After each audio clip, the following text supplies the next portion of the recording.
YCP lawyer Ponnavolu Sudhakar Reddy Tirumala లడ్డూపై చేసిన వ్యాఖ్యలపై TDP నేత బుద్దా వెంకన్న మండిపడ్డారు. పొన్నవోలు నోటికొచ్చిన విధంగా వాగుతున్నాడని, జగన్ ప్రభుత్వంలో కూడా రాజ్యాంగబద్ధమైన పదవిలో ఉండి కూడా ఇలాగే కూతలు కూసాడని విమర్శించారు. ప్రభుత్వం నుంచి జీతం తీసుకొని జగన్ కు పాలేరులా పనిచేశాడన్నారు. చంద్రబాబు అరెస్టు సమయంలో ఊరూరా తిరిగి ప్రచారం చేశారన్నారు. ఇప్పుడు తిరుమల లడ్డూని అపవిత్రం చేసిన పంది కొవ్వుతో పోల్చి మాట్లాడుతున్నాడని బుద్దా ఫైర్ అయ్యారు. అసలు అన్నం తింటున్నావా, గడ్డి తింటున్నావా అని ప్రశ్నించారు. పంది కొవ్వు గురించి జగన్, విజయసాయిరెడ్డిలకు చెప్పమన్నారు. లాయర్ అయితే ఏదైనా వాగుతావా? నీకు లా పట్టా ఎవరిచ్చారని బుద్దా నిలదీశారు. నిబంధనలు పాటించని నువ్వు లాయర్ గా అనర్హుడివి, నీ పట్టా రద్దు చేయాలని కోరుతున్నానని బుద్దా తెలిపారు. హైకోర్టు సుమోటోగా తీసుకొని పొన్నవోలుపై కేసు పెట్టాలన్నారు. పొన్నవోలు ఏఐజీగా జగన్మోహన్ రెడ్డి ప్రభుత్వంలో పనిచేసినటువంటి పొన్నవోలు ఒక రాజ్యాంగబద్ధమైనటువంటి పదవి ఇది జగన్మోహన్ రెడ్డి ఉన్నప్పుడు. అయినా సరే లా పట్టా పట్టుకొని ఏఐజీ న్యాయస్థానంలో చాలా గౌరవమైనటువంటి పదవి ఈరోజు మా దమలపాటి శ్రీనివాస్ గారు మా ప్రభుత్వంలో చేస్తున్నారు.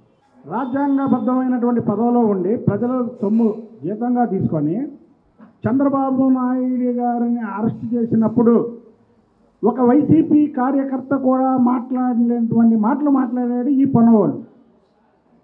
అది ఆ రాజ్యాంగబద్ధమైనటువంటి పదవిలో ఉన్నప్పుడు రాజకీయాల గురించి మాట్లాడకూడదు.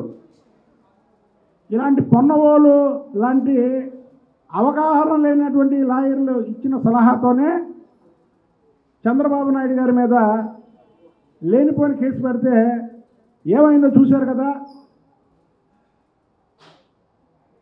జగన్మోహన్ రెడ్డి పోవడం కాదు, హైదరాబాద్లో ధర్నా చేస్తుంటే కేటీఆర్ దానికి పర్మిషన్ లేదని నమ్మితే వాళ్ళు కూడా పోయారు. అంటే రెండు రాష్ట్రాల్లో కూడా పోయారు ఇలాంటి పొన్నవోళ్ళు లాంటి వాళ్ళు చెప్పబట్టి. ఇప్పుడు ముఖ్యంగా చెప్పదలుచుకున్నది ఏంటంటే పొన్నవోళ్ళకి అసలకి రాగి చెంబు నెయ్యి అంట, బంగారం పంది ఆయిల్ అంట. ఇలాంటి వాళ్ళు న్యాయ వ్యవస్థకే ఒక చీడ పురుగులు. నువ్వేం కేసు పెట్టుకుంటో పెట్టుకో, నా మీద నువ్వేం దావా వేసుకుంటో వేసుకో, నీ గురించి నేను చెప్తున్నా. నువ్వు న్యాయ వ్యవస్థలో పనికిరానిటువంటి వ్యక్తివి.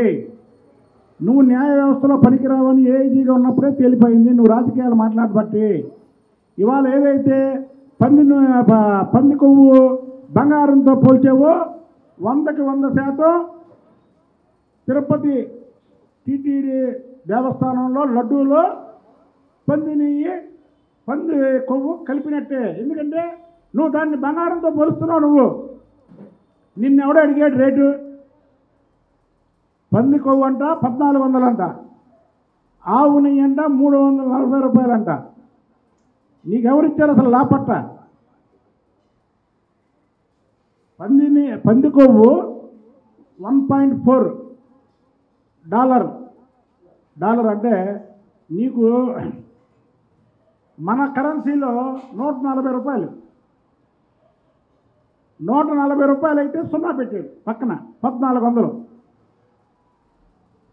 నువ్వు ఒక లాయర్ అయ్యుండి ఏఐజీగా ఉన్నప్పుడు ప్రభుత్వ డబ్బులతో విలాసవంతమైనటువంటి జీవితాలు గడిపేటటువంటి వ్యక్తివి. ఫారెన్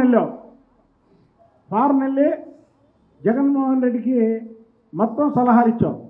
నువ్వు ఈ పంది కొవ్వు గురించి, నెయ్యి గురించి A1 A2 చెట్టు కింద కూర్చోబెట్టుకొని జగన్మోహన్ రెడ్డికి, విజయసాయిరెడ్డికి ఈ పంది కొవ్వు ఎంత రేట్ అంటే ఇది బంగారం, ఇది ఏమో రాగి అని చెప్పు. అంతేగాని ప్రజలకు చెప్పుకో. పంది కొవ్వు బంగారం అయితే జగన్మోహన్ రెడ్డి, పొన్నవోలు, విజయసాయిరెడ్డి అన్నంలో నెయ్యి వేసుకుంటున్నారా, పంది కొవ్వు వేసుకుంటున్నారా? బంగారం అంటున్నావు కదా, చాలా బాగుంటుంది అంటున్నావు కదా, మీరేం వేసుకుంటున్నారు, ఏం తింటున్నారు చెప్పండి. నీకెవరిచ్చారు అసలు లాపట్ట?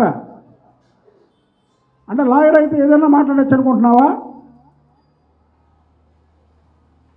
న్యాయ వ్యవస్థ నీ చేతిలో ఉందనుకుంటున్నావా? నువ్వు రాజ్యాంగబద్ధమైనటువంటి పదవిలో ఉండి చంద్రబాబు గారి మీద ఆ రోజు ఏఐజీగా ఉండి అనేక మాటలు మాట్లాడావు. ఇవాళ మా ఏఐజీ దమ్మలపాటి శ్రీనివాస్ గారు ఏదన్నా రాజకీయంగా ఏదన్నా మాట్లాడతారా? దానికి కొన్ని రూల్స్ ఉంటాయి. ఆ రూల్స్ ప్రకారం వెళ్ళాలి. ఆ రూల్స్ ప్రకారం వెళ్లకుండా నీ ఇష్టం వచ్చినట్టు మాట్లాడడానికి అసలు ఇలాంటి ఏదైతే పొన్నోలు పంది కొవ్వుని, బంగారం, ఆవు నెయ్యిని రాగి అన్నాడో ఇలాంటి వాళ్ళని సుమోటోగా తీసుకొని ఏదైతే హైకోర్టు జడ్జీలు ఉన్నారో ఇతని మీద కేసు పెట్టాలి. ఎందుకంటే న్యాయ వ్యవస్థకే మచ్చ తెచ్చినటువంటి వ్యక్తి. న్యాయ వ్యవస్థ మీద గౌరవం ఉండదు ప్రతి ఒక్కరికి. చట్టంలో పోలీసులు తప్పుడు అరెస్టులు చేసినా లేదా కరెక్ట్గా అరెస్ట్ చేసినా చివరికి ఏంటంటే న్యాయ వ్యవస్థ దగ్గరే ఆ తీర్పుతో వస్తుంది. అలాంటి న్యాయ వ్యవస్థలో నల్ల కోటేసుకొని ఇలాంటి మాటలు మాట్లాడుతున్నటువంటి వ్యక్తుల్ని వెంటనే న్యాయ వృత్తిలోంచి తొలగించాలి.